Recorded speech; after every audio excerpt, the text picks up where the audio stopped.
Hey, welcome back to the Roman Lorenzo channel, and here today I have a review on the books from the Diary of a Wimpy Kid series. And so, let's hop into it. Diary of a Wimpy Kid is one of the most popular kids book franchises of all time. In fact, the books are ranked 4th for all-time book sales. And due to its popularity, there have been many different forms of media, including a quadrilogy of live-action movies, a trilogy of animated Disney movies, and a variety of spin-off books. And with all of that, let's see if the books are any good. Diary of a Wimpy Kid released on the 1st of April 2007, and it was an instant hit. Heavily inspired by the daily journal entries that Jeff Kinney published on Funbrain, those journal entries were later compressed to make the book that everyone knows and loves today. The book itself focuses on Greg Heffley going through his first year of middle school, with the main plot being directed on Greg and Rowley's friendship. The book is very entertaining from start to finish. If I had to say a complaint, it would be that the pacing can be a little disjointed, but the book makes up for it by having the pseudo filler entries be really funny. And Greg can be quite self-centered during the events of this book, something which would be slightly changed in the later entries. Rodrick Rules released on the 1st of February 2008 and carried over quite a lot from the first book. Still inspired by the Funbrain journal entries and chronologically taking place the summer after the first book, the book goes through the first half of Greg's second year in middle school, and the narrative focuses on Greg's brotherly bond with Roger, and that theme is put in full force on the very first page. Just like the first book, I found Rodrick Rules to be very entertaining. And also just like the first book, I don't have a particular best part. This book is very consistent. As for criticisms on the other hand, I am not the biggest fan of how long the party was in this book. For a central point in the story, it was quite short. The Last Straw released on the 13th of January 2009 and kept the series successful. Still quite heavily inspired by the Funbrain entries, and chronologically taking place on New Year's Day, and going up until the end of Greg's second year of middle school, the book's plot follows Greg having to deal with his father trying to toughen him up. And this is the first and last time that Greg's father gets any spotlight in the series. I noticed that in this book, Greg's wimpiness is put front and center, like when Greg tries to use the Force to grab the TV remote. There are just so many examples of it, and it made the book so much more enjoyable for it. All in all, I really do love this book. The only thing that is a little weird is the ending, where it kinda ends on a happy note, but still, 3 great books in a row. Dog Days released on the 12th of October 2009, and continued the consistency of the last 3 books. Despite it being the first book in the series not to be inspired by the Funbrain entries, and the first book to take place during Greg's summer vacation. Chronologically, the book takes place a week after the ending of the 3rd book, and it ends at the end of summer vacation. All in all, the whole summer theme is really refreshing, and despite being a summer-themed book, the book does have a big focus on Greg and Rowley, where yet again, Greg tries to take advantage of Rowley, and it ends up backfiring on him.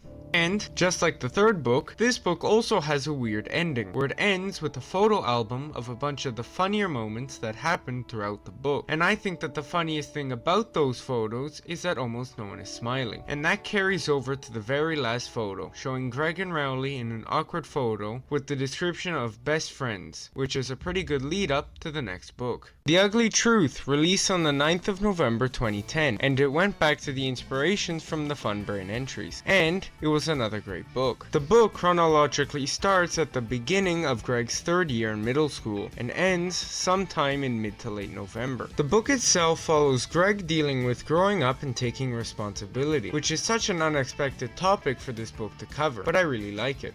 Showing Greg's struggles of being too old with the Peachy Breeze auditions, being too old to go to his childhood dentist, being brought into the Facts of Life health class, and the most anticipated event of the bunch, Uncle Gary's wedding and the talk with Gammy. These plot lines are all executed brilliantly and just add to the book. And, on top of that, there's also Greg and Rowley still not being friends, the plot thread that carried on from the last book. This book also has Jeff Kinney really start to perfect his storytelling. This book is so much more focused on the plot, whilst also having the time to slow down and take a breath, to the point that I don't have an outright criticism, unlike the past few books. Cabin Fever released on the 15th of November 2011, and it continued the series' quality. Unlike the past 5 books, this book is only lightly inspired by the Funbrain entries, with a unique ending to go with it. The book chronologically takes place at the same mid to late November period that the previous book ended, and it ends on Christmas Day. The book's finale follows Greg and his family, except his father, being snowed in, with Greg worried that he is going to get arrested. Something that is quite interesting about the plot is the structure, where I feel that this book is almost perfectly cut in two. There is the first part, when Greg is dealing with the winter in his day-to-day life, and the second part, having the family snowed in. The book also handled the snowed in segment quite interestingly, having Manny shut off all the power except for in his room, and taking all the food, essentially leaving the rest of the family to starve and freeze. And this eventually culminated into all of the memes about Manny that fly around the internet. As for criticisms, the first part of the book can feel a little slow paced, with a little bit of filler here and there, and I feel like that decision, in consequence, made the snowed in segments feel a lot shorter than it could have been. The third wheel released on the 13th of November 2012, and it was the first real dip in quality. The book chronologically takes place from January to Valentine's Day, and focuses on Greg trying to get a date for the school's Valentine's Day dance. Like I said earlier, this book has a drop in quality, and I wasn't kidding. As an example, having Greg babysit Wesley, Manny having imaginary friends, and Greg talking about the time that he was a fetus for some reason. And all of the plot lines that I just mentioned are really just there to pad out the book, because nothing interesting happens in them. There were a couple of plot lines that I enjoyed, like the school election and Uncle Gary staying at Greg's house, so clearly his marriage in the 5th book amounted to nothing. But even the big Valentine's Day dance feels drawn out and lackluster, despite it lasting just over a 1/4 of the book, leading me to feel like the whole thing was stretched thin. And the ending has Abigail date Rowley, which is a plot line that is quite big in the next book. And with all of that summed up, this book is extremely average, which was a huge departure from the past 6 books. Hard Luck released on the 5th of November 2013, and it brought the series back on track. The book chronologically takes place from March to April, and follows Greg having no friends after Rowley starts to spend more time with Abigail instead of him. Which wouldn't normally be a bad storyline, but something similar to this already happened in the original book and The Ugly Truth. The book also does revolve more around Greg's extended family during the Easter period, which is always nice. And has Greg befriending Fregley, which was just really funny, and also having Greg relying on the magic 8-ball to tell him what to do, which, whilst not being the best of ideas, isn't too bad. Overall, this book wasn't anything revolutionary, but was definitely a good step in the right direction, especially considering the last book. The Long Haul released on the 4th of November 2014, and it continued the good momentum from the previous book. The book chronologically takes place after the school year ended in June, and follows Greg and his family going on a road trip. Despite the book being cramped into the period of about a week, the book does not feel too stretched out. In fact, this was one of the more congruent feeling books in a long while. The book had the Beardos as the main antagonists, who I thought were okay inclusions. The book also had a few good moments that were really funny, like the I Must Confess game, Rodrick's hide and seek game at Soak Central, and Greg's visit to the vet. And there was also something that I didn't like, Greg's rants. As an example, Greg spends quite a lot of time talking about a fictional book series called The Underpants Bandits, which accomplishes nothing in the wider range of the plot. While not all of these mini rants are too bad, some of the longer ones do slightly halt the momentum. Old School released on the 3rd of November 2015, and it was another great, consistent book. The book chronologically takes place from the start of Greg's 4th year of middle school in September, and ends sometime in early October. And the book follows Greg's town being without technology for the weekend, and then later, Greg goes on a field trip to Hardscrabble Farms. The book follows a similar structure to Cabin Fever, where the book is split into 2 interconnecting stories. There is the first part, where Greg's mother petitions for the town to unplug for a weekend, and the second part, where Greg goes on a field trip to Hardscrabble Farms and deals with the myth of Silas Scratch. Now, I do prefer the field trip, but both of the storylines are quite good. In fact, my only real bit of criticism is that I find it weird that Greg was guilt-tripped by his mother into cleaning the park. I know it needed to happen for the story, but it felt a little forced to me, and I also felt that the clean the park segment was stretched a little thin. Double Down, released on the 1st of November 2016, and wasn't that great. The book chronologically takes place from early October and ends sometime in November. The book follows Greg trying to make a movie, I guess. The book doesn't exactly have an overarching narrative, instead things just kind of happen with no weight to the plot. As an example, the entire plot involving Mrs. Selsam and her son Maddox have no meaning to the plot. Those two characters are just introduced to be filler. Here's another example. After the pig vomits candy corn, Greg goes on a rant about that time that he lied about a bully bullying him. And then that leads into Greg talking about the time that Rodrick, his parents, and even his grandfather have lied to him in the past. The reason I mention this is because the ending, which in the past few books have been of a decent length, this time is shorter than the past two filler stories that I just mentioned. And it's not like the quality of this segment makes up for it. The whole movie idea isn't great in general. Even if it were longer, I don't think it could have been good. So, all in all, this book was pretty bad. But it was evident that Jeff Kinney was trying to go back to basics, having a more disconnected plot like the first one, mentioning the cheese, which hasn't even been mentioned since the original, and also being called Double Down, almost like a sign that Jeff Kinney was going to stay and make more of these books. And well, that he did. The Getaway released on the 7th of November 2017, and it was a pretty good book. Chronologically, the book takes place during the Christmas period, and the book revolves around Greg and his family going on a vacation. Whilst not being the most creative idea, and already being the third book focusing on Greg going on some kind of vacation, it was a fun read, with it being interesting to read about Greg's journey traveling on a plane for the first time. But when Greg gets to the resort, everything starts to change. Throughout the rest of the book, the resort unraveled from a beautiful and relaxing place to being a nightmare, and it was quite a safe but interesting way to take it. So, overall, despite the interesting premise, it is just a good, yet kind of forgettable book that doesn't leave a lasting impact. The Meltdown released on the 30th of October 2018. The book chronologically takes place from sometime in January to February, and follows Greg's neighborhood having a snowball fight. This book follows the same story structure as Cabin Fever and Old School, having them being separated into two parts. The first part is just Greg having to deal with the winter, and the second part is the big snowball fight. Despite the snowball fight being pretty good, the first half of the book was really just big padding to the page count.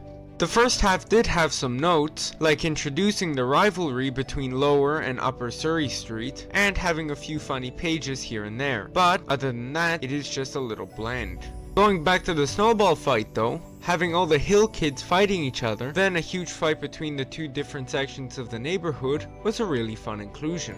Although sadly the snowball fight was not exactly long enough to be its own book, the snowball fight does make up for the earlier filler. The Wrecking Ball released on the 5th of November 2019, and it was a really enjoyable book. The book chronologically takes place from March up until the end of the school year in June. The book follows Greg and his family first trying to renovate their house, and after that fails, they try to sell their house and buy a new one, which is definitely an unexpected story. Especially considering that almost everyone knew that the Heffleys wouldn't be moving, considering the reluctance of change over the past few years. But, predictability aside, it was a really nice book, but with a couple of criticisms, like, what was Manny doing and why was he building a little mansion? And that feels like it was just an excuse to have Manny doing something throughout the events of the book. And my second criticism is the way the ending goes, with everything happening all at once. The big finale of the Heffleys' house's destruction was quite short, leading to what could have been a nice, chaotic ending, feeling extremely rushed.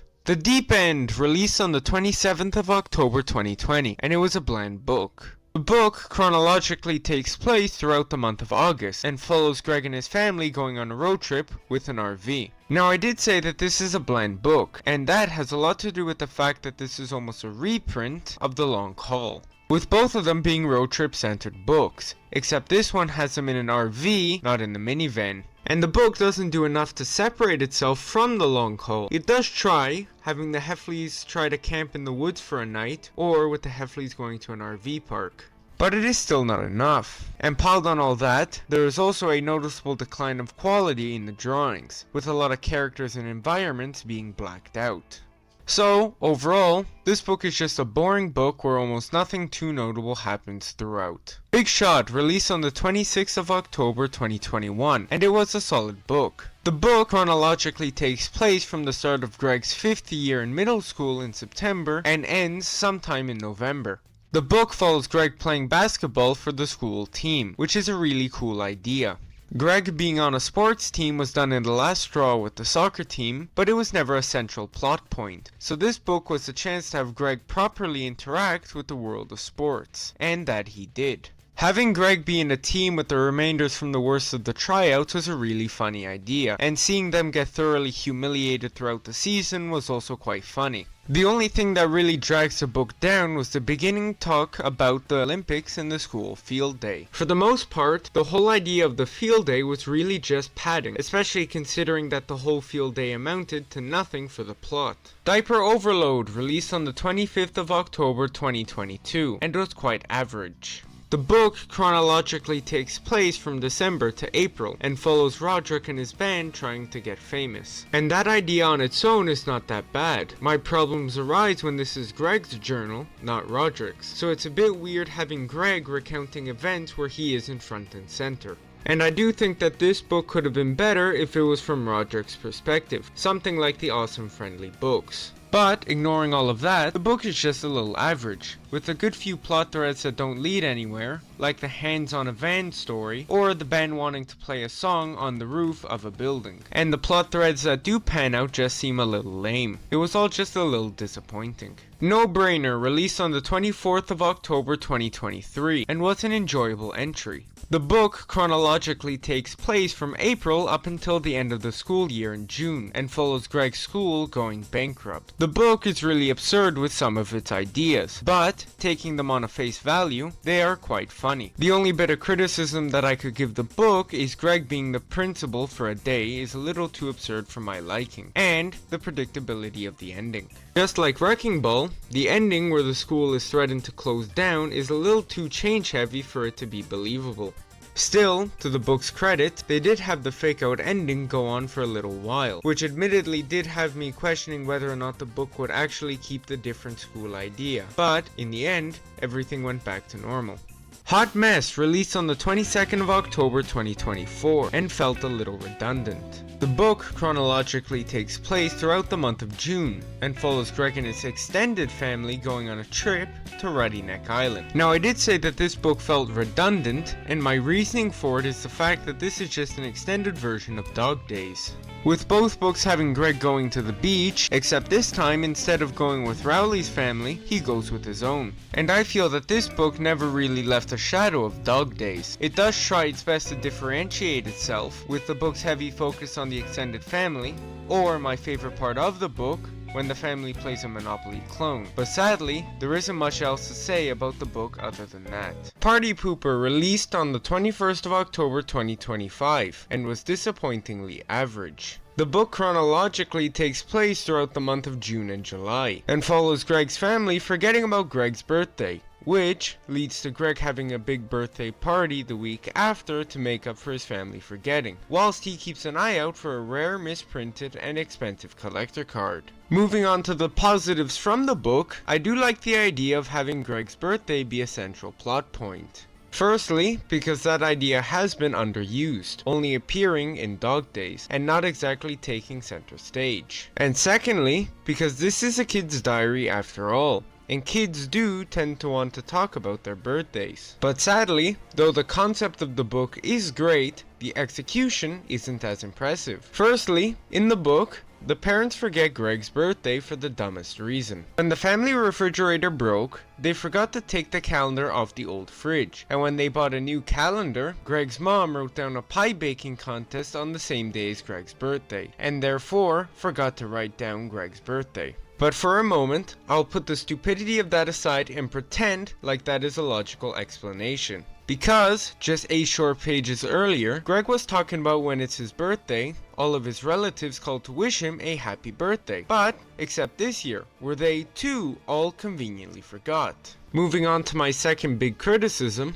which is the makeup party. Greg and his family go all out for a big party to make up for forgetting Greg's birthday, and of course, that is the big, catastrophic event that has every little thing go wrong. Which leads me to say that these types of endings are starting to feel overused, and really do detract from the original, more grounded intentions of the earlier books. Although, to end this book on a positive note, the big birthday party was not the end of the book, and instead, the book ends with Greg opening a card pack and finding the collector card that he was looking for. And just when he was going to cash in on it, the card company goes and prints 1 million more of them, making Greg's card completely worthless. Which honestly was pretty reminiscent of the older books' endings, and was the ending that I wasn't expecting, but the one that I was glad to see.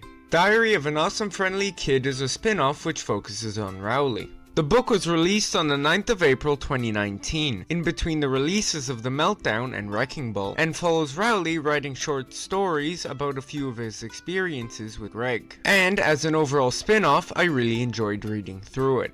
This book does go to show just how full of himself Greg can be, something that was really toned down from the mainline entries, but that inadvertently goes to highlight how naive Rowley is in his own book. In the first book, Rowley ditched Greg, but in this book, you feel like Rowley would be Greg's loyal sidekick for as long as time goes on. Rowley Jefferson's Awesome Friendly Adventure released on the 4th of August 2020, in between the releases of Wrecking Ball and The Deep End. The book follows Rowley writing a fairy tale about a kid called Roland who travels to the North Pole to save his mother. One thing that I noticed from the book is that it starts to feel formulaic, having there be one chapter of Rowley's story and then another segment where Greg pitches in his ideas. Whilst not being bad at first, it does start to get repetitive near the end. As for Rowley's story, it is okay, just very generic and forgettable, and I don't have much else to say about this book. Rowley Jefferson's Awesome Friendly Spooky Stories released on the 16th of March 2021, in between the releases of The Deep End and Big Shot.